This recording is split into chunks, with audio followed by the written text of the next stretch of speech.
بسم اللہ الرحمن الرحیم۔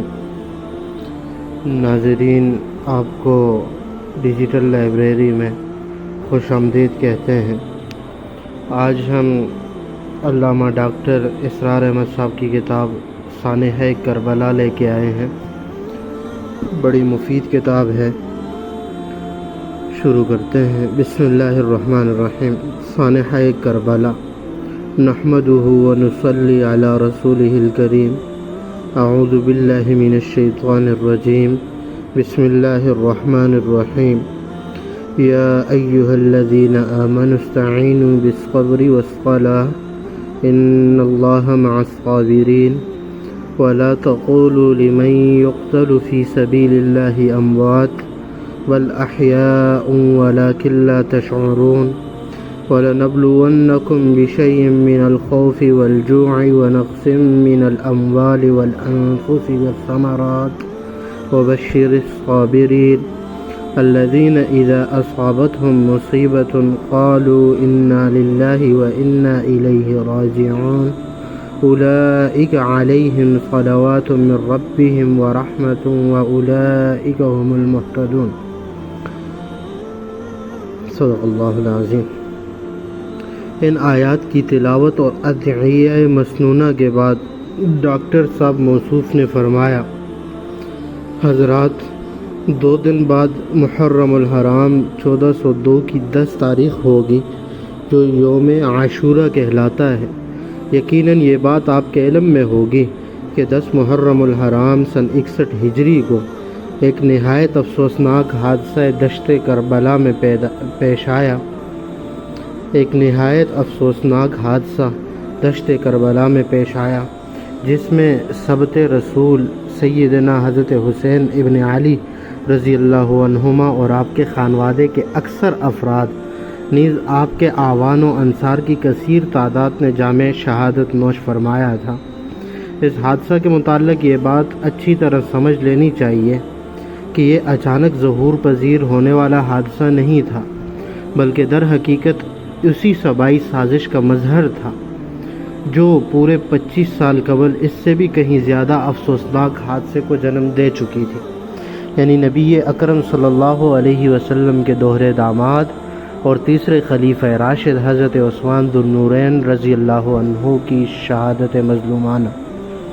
حضرت عثمان رضی اللہ عنہ کی شہادت کا سانحہ 18 ذی الحجہ 36 ہجری کو پیش آیا اور 16 اکتوبر 1981 یعنی 17 ذی الحجہ 1401 کے جمعہ کے اجتماع میں میں نے حضرت عثمان رضی اللہ عنہ کی سیرت اور ان کی شہادت کے تاریخی پس منظر پر گفتگو کی تھی، جس پر زیادہ دن نہیں گزرے، لہٰذا مجھے آج سہولت محسوس ہو رہی ہے کہ واقعہ کربلا کے بیان کے ضمن میں اپنی گفتگو کا تسلسل اسی کے ساتھ جوڑ سکتا ہوں۔ اولاً ذہن میں یہ بات تازہ کر لیجئے کہ حق و باطل کی جو کشمکش ازل سے چلی آ رہی ہے، بقول علامہ اقبال، ستیزہ کار رہا ہے ازل سے تا امروز، چراغ مصطفی سے شرار بولہبی۔ اس کے ضمن میں ہمیں تاریخ کا کچھ ایسا نقشہ نظر آتا ہے کہ زیادہ تر غلبہ باطل کا رہا، حق کے غلبے کے ادوار بڑے مختصر رہے۔ یہ بھی ایک حقیقت کبریٰ ہے کہ جب کبھی حق کا غلبہ ہوا ہے تو باطل نے اسے اپنی آخری شکست تسلیم نہیں کیا، بلکہ ایسے مواقع پر وہ وقتی طور پہ دبک جاتا رہا ہے۔ اس نے منافقانہ طور پر حق کا لبادہ اوڑھ لیا یا وہ وقتی طور پر زیر زمین چلا گیا، چنانچہ وہ اندر ہی اندر اپنی ریشہ دوانیوں کا سلسلہ جاری رکھتا ہے اور ایسے موقع کی طاق میں رہتا ہے جب وہ حامیان حق کے درمیان کوئی شدید اختلاف و انتشار پیدا کر کے اپنے لیے راستہ بنا سکے اور حق کے خلاف کھڑا ہو سکے۔ چنانچہ جب نبی اکرم صلی اللہ علیہ وسلم نے تاریخ کا عظیم ترین معجزہ دنیا کو دکھا دیا، یعنی جاء الحق وزہق الباطل کا نقشہ بالفعل قافلہ انسانیت کے چشم سر سے دیکھنے کا موقع فراہم فرما دیا اور ایک وسیع و عریض خطہ زمین پر حق کو بالفعل قائم و نافذ فرما کر رہتی دنیا تک کے لیے کامل نمونہ پیش فرما دیا، تو حق غالب اور باطل سرنگوں ہو گیا۔ لیکن باطل نے انقلاب محمدی علی صاحبہ الصلاۃ والسلام کہ آخری مرحلے میں وہی روش اختیار کی کہ وقتی طور پر شکست تسلیم کر کے وہ اس انتظار میں رہا کہ موقع آئے تو میں وار کروں اور کاری وار کروں۔ چنانچہ حضور صلی اللہ علیہ وسلم کے انتقال کے فوراً بعد فتنوں کا ہجوم اٹھ کھڑا ہوا۔ کئی کاذب مدعیان نبوت میدان میں آ گئے اور ان کے ساتھ کافی جمعیت ہو گئی۔ پھر مانعین و منکرین زکوٰۃ سے سابقہ پیش آیا اور اہل ایمان کو بیک وقت ایسے عظیم فتنوں سے نبرد آزما ہونا پڑا کہ وقتی طور پر تو محسوس ہوتا تھا کہ حق کا چراغ اب بجھا کہ اب بجھا۔ یہ در حقیقت وہ انقلاب دشمن قوتیں تھیں جن سے عہدہ برآ ہونے کے لیے واقعاً صدیق ہی نہیں بلکہ صدیق اکبر کی شخصیت درکار تھی رضی اللہ تعالی عنہ۔ صدیق دراصل نبی کا عکس کامل ہوتا ہے، چنانچہ حضرت ابوبکر صدیق رضی اللہ عنہ نے ثابت کر دیا کہ جس انقلاب کی تکمیل نبی اکرم صلی اللہ علیہ وسلم نے بنفس نفیس فرمائی تھی، اس کے خلاف آپ کی وفات کے بعد جو رد عمل ظاہر ہوا، اس کی سرکوبی کرنے کی پوری صلاحیت اور عزیمت اور آہنی قوت ارادی ان کے نحیف و نزار جسم میں موجود تھی۔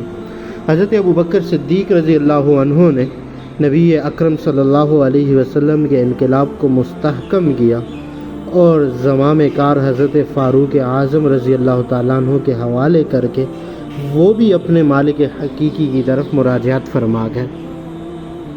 حضرت عمر فاروق رضی اللہ عنہ کا دور خلافت، اور جیسا کہ میں حضرت عثمان کی شہادت والی تقریر میں عرض کر چکا ہوں کہ حضرت ذوالنورین کے 12 سالہ دور خلافت میں سے کم و بیش 10 سال بالکل دور فاروقی ہی کی شان کے حامل تھے۔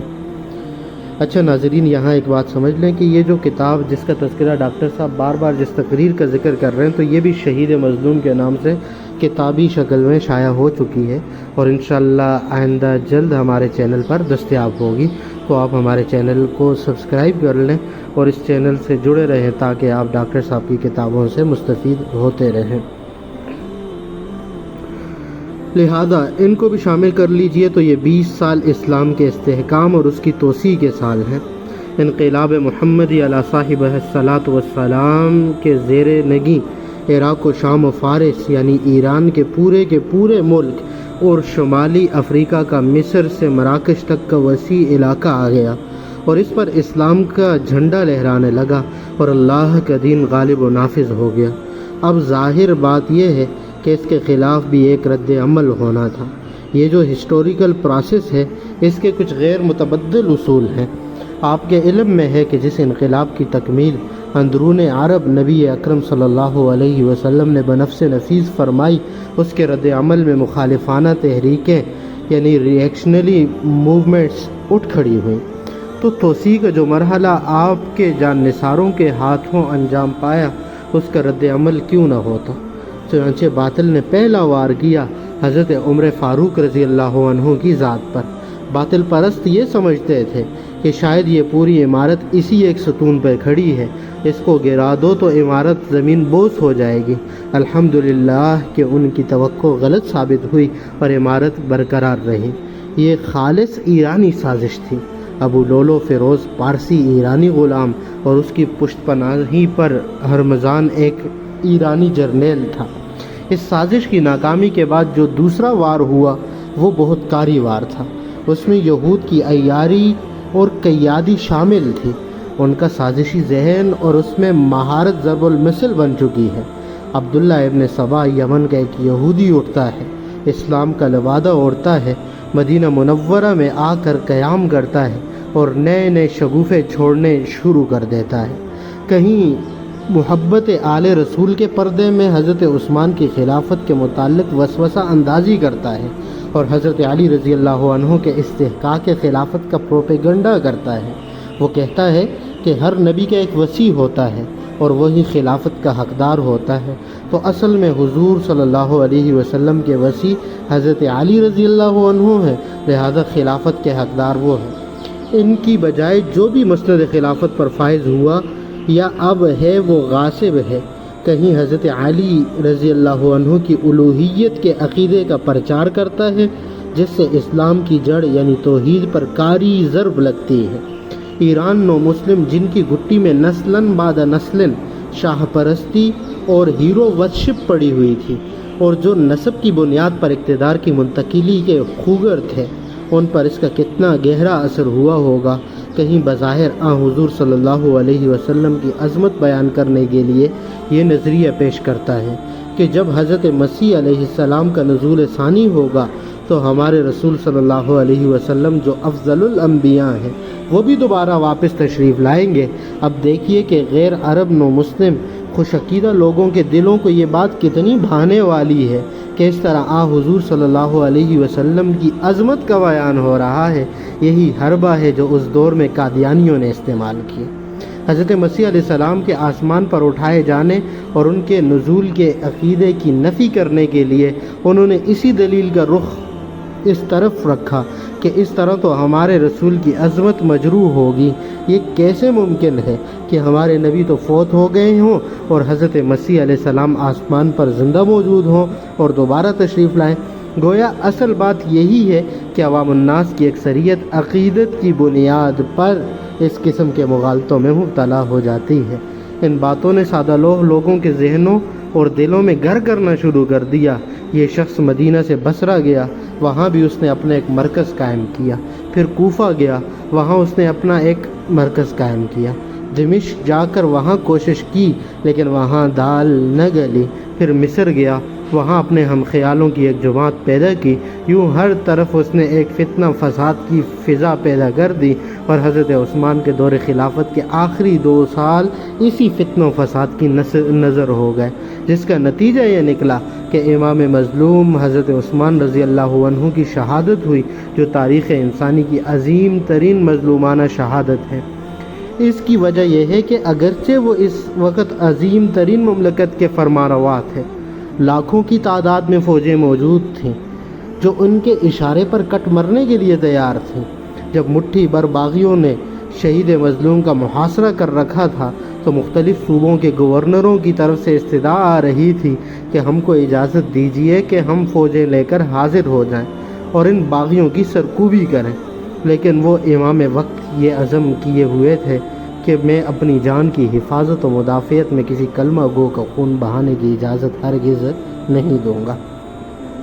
اتنی عظیم قوت و سطوت کا حامل اور اس طرح اپنی جان دینے کے لیے آمادہ ہو جائے اور اپنی جان کی حفاظت و مدافعت میں کسی کا خون بہانے کے لیے تیار نہ ہو، واقعہ یہ ہے کہ پوری تاریخ انسانی میں اس کی کوئی مثال ممکن نہیں ہے۔ یہ بات بھی جان لیجئے کہ ہمارے ہاں شاعری میں بے پناہ مشرکانہ اوہام موجود ہیں۔ غلط فکر اور عقیدوں کی ترویج میں شاعری نے بہت حصہ لیا ہے۔ ایسے اشعار زبان زدہ عوام و خاص ہو جاتے ہیں جن میں غلو بھی ہوتا ہے اور غلط فکر بھی۔ شعراء کے متعلق قرآن حکیم نے یہ 2 ٹوک بات فرما دی ہے، وَالشُّعَرَاءُ يَتَّبِعُهُمُ الْغَاوُونَ أَلَمْ تَرَ أَنَّهُمْ فِي كُلِّ وَادٍ يَهِيمُونَ۔ اور شعراء کی بات تو یہ ہے کہ ان کے پیچھے تو بہکے ہوئے لوگ چلا کرتے ہیں، کیا تم دیکھتے نہیں ہو کہ وہ ہر وادی میں بھٹکتے ہیں؟ محتاط ترین لوگ بھی جب شاعری کی ترنگ میں آتے ہیں تو ان کی زبان و قلم سے بھی غیر محتاط اور غلط باتیں نکل جاتی ہیں۔ مثلا آپ علامہ اقبال کے شعر پہ غور کیجئے، غریب و ساد و رنگی ہے داستان حرم، نہایت اس کی حسین ابتدا ہے اسماعیل۔ غور طلب بات یہ ہے کہ شہادت حسین اور ذبح اسماعیل میں کون سی چیز مشترک ہے؟ حضرت اسماعیل کو ذبح کرنے کے لیے آمادہ کون ہوئے؟ اللہ کے ایک جلیل القدر پیغمبر۔ کیا حضرت حسین کی شہادت بھی کسی ایسے ہی ایک جلیل القدر شخص کے ہاتھوں ہوئی؟ معاذ اللہ ثم معاذ اللہ ثم معاذ اللہ۔ کون سی قدر مشترک ہے؟ حضرت اسماعیل نے تو ذبح ہونے کے لیے خود ہی اپنی گردن پیش کی تھی۔ آیت قرآنی فلما اسلما، جب ان دونوں یعنی باپ بیٹے نے سر تسلیم خم کر دیا، باپ اور بیٹے دونوں نے فرما برداری کا بے مثال اور تاریخ ساز مظاہرہ پیش کیا، لہذا اس آیت میں تثنیہ کا صیغہ اسلما آیا ہے۔ حضرت حسین رضی اللہ عنہ نے داد شجاعت دیتے ہوئے جام شہادت نوش کیا تھا۔ سورہ توبہ کی آیت ہے، تو وہ قتل کرتے بھی ہیں اور کبھی قتل ہو بھی جاتے ہیں کہ مصداق کے کامل بنے۔ تو وہ کون سی بات جو ان دونوں واقعات کے مابین کسی پہلو سے مشترک قدر قرار دی جاتی ہے۔ پھر وہاں تو ارادہ ذبح تھا، لیکن یہاں ذبح بالفعل ہوا نہیں، یہاں حضرت حسین بالفعل شہید کیے گئے، لہٰذا ان واقعات میں آپ کو کوئی قدر مشترک نہیں ملے گی۔ ہاں ایک واقعاتی اشتراک پیدا ہو سکتا ہے۔ علامہ اقبال مرحوم بقید حیات ہوتے تو ان کی خدمت میں عرض کرتا، اس شعر کے دوسرے مصرے کو تبدیل کر کے یوں کیا جائے کہ واقعاتی اقدار کا اشتراک پیدا ہو جائے۔ غریب و ساد و رنگی ہے داستان حرم، نہایت اس کی ہے عثمان ابتدا حابیل۔ حضرت حابیل کا قتل ہوا ہے اور اس شان کے ساتھ ہوا ہے کہ بائی قتل پر تلا ہوا ہے، اس کی آنکھوں میں خون اترا ہوا ہے، لیکن وہ اللہ کا بندہ اپنی مدافعت میں ہاتھ اٹھانے کے لیے تیار نہیں۔ انہوں نے اپنے بھائی قابیل سے کہا، لئن بسطت الی یدک لتقتلنی ما انا بباسط یدی الیک لاقتلک، اگر تم مجھے قتل کرنے کے لیے اپنے ہاتھ اٹھاؤ گے تب بھی میں اپنا ہاتھ نہیں اٹھاؤں گا تم کو قتل کرنے کے لیے۔ اور حابیل قتل ہو گئے، بھائی نے بھائی کو قتل کر دیا۔ یہ وہ واقعہ ہے جس کا کلام اللہ میں سورۃ المائدہ میں بڑے اہتمام اور بڑی شان کے ساتھ ذکر ہوا۔ یہی وہ واقعہ ہے جس پر ہمیں وہ آیت مبارکہ ملتی ہے کہ اسی لیے ہم نے یہ لکھ دیا ہے کہ جس شخص نے بھی کسی ایک انسانی جان کو ناحق اور بغیر سبب قتل کیا تو اس نے گویا پوری نوع انسانی کو قتل کر دیا، اور جس نے ایک بھی جان بچائی اس نے گویا پوری نوع انسانی کی جان بچائی۔ فَكَأَنَّمَا قَتَلَ النَّاسَ جَمِيعًا، گویا کہ اس نے ساری انسانیت کو قتل کر دیا۔ وَمَنْ أَحْيَاهَا، جس نے ایک کی جان بچائی، فَكَأَنَّمَا أَحْيَا النَّاسَ جَمِيعًا، گویا کہ اس نے ساری انسانیت کو بچا دی۔ یہ واقعہ حضرت حابیل کا ہے۔ اس کی کامل مناسبت اور مشابہت حضرت عثمان رضی اللہ عنہ کی شہادت ہے۔ ہاتھ اٹھانے کو تیار نہیں ہوئے، طاقت ہے، قوت ہے، سب کچھ ہے۔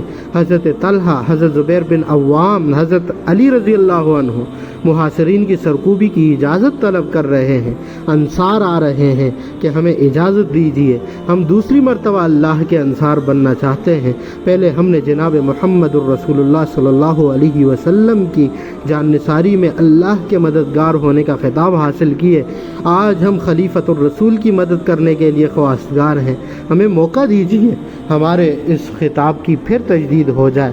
مختلف صوبوں کے گورنروں کے جو پیغامات آ رہے ہیں کہ ہمیں فوجیں لے کر آنے دیجیے، اجازت دیجیے، اس کا میں ذکر کر چکا ہوں۔ حضرت عثمان کا جو صبر و ثبات کے کوہ ہمالیہ ثابت ہوئے، جواب یہی تھا، نہیں، میں اپنی مدافعت میں کسی کلمہ گوہ کا خون بہانے کی اجازت نہیں دوں گا۔ حضرت حسن، حضرت حسین، حضرت عبداللہ ابن زبیر رضی اللہ عنہم دروازے پر پہرہ دے رہے ہیں، لیکن باغی پیچھے سے دیوار پھاند کر گئے، اس عظیم ہستی کو شہید کر دیا جس کو ذو النورین کا لقب حاصل تھا، اور جس سے نبی اکرم صلی اللہ علیہ وسلم راضی تھے، اور جس کے حق میں دعا فرمایا کرتے تھے کہ اللہ میں عثمان سے راضی ہوں، تو بھی اس سے راضی رہی ہو۔